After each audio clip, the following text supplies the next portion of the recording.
കാലവർഷം ചതിച്ചതോടെ കണ്ണീരണിഞ്ഞ കർഷകർ. പഴയന്നൂർ നീർണമുക്ക് പാടശേഖരത്തിലെ കർഷകരാണ് കാലവർഷം ചതിച്ചതോടെ ഒന്നാം വിള കൃഷി നശിച്ച് കണ്ണീരണിഞ്ഞത്. കനത്ത മഴയിൽ വെള്ളം കയറി വ്യാപക കൃഷിനാശം.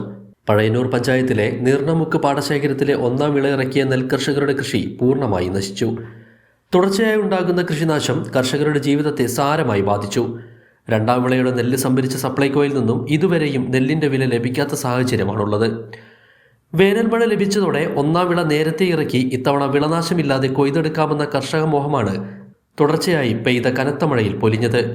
20 ദിവസത്തിലധികമായി 30 നെൽച്ചെടികൾ ദിവസങ്ങളോളം വെള്ളം കെട്ടിനിന്ന് ചീഞ്ഞളിഞ്ഞത്.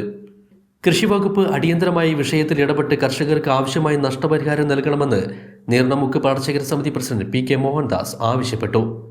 എൻ്റെ പേര് പി കെ മോഹൻദാസ്. ഞാൻ നീർണമുക്ക് പാടശേഖര സമിതി പ്രസിഡൻ്റാണ്. ഞങ്ങളുടെ ഒന്നാം വിള കൃഷി കഴിഞ്ഞ 15 ദിവസത്തോളമായി വിതച്ച് വളർന്നു വന്നിരിക്കുന്ന ഈ സമയത്താണ് ഓർക്കാപ്പുറത്ത് അല്ലാത്ത രീതിയിലുള്ള മഴ വരികയും ഈ കൃഷി മുഴുവൻ ഏകദേശം 40 ഏക്കറോളം കൃഷി വെള്ളത്തിലാവുകയും കർഷകർക്ക് വൻ ദുരിതം നൽകുന്ന രീതിയിലുള്ള ഒരു സംഭവമാണ് നടന്നിരിക്കുന്നത്.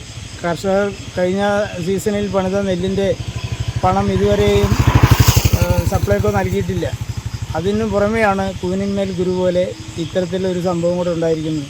ഇത് ഈ കർഷകരെ ദുരിതം അനുഭവിക്കുന്ന ഈ കർഷകരെ കണ്ടില്ലെന്ന് നടിക്കാതെ അവർക്ക് വേണ്ട പ്രാഥമികമായ സഹായമെങ്കിലും നൽകി സഹായിക്കണം എന്നാണ് കൃഷി വകുപ്പിനോട് നീർണമുക്ക് പാടശേഖര സമിതിക്ക് വേണ്ടി അഭ്യർത്ഥിക്കാനുള്ളത്.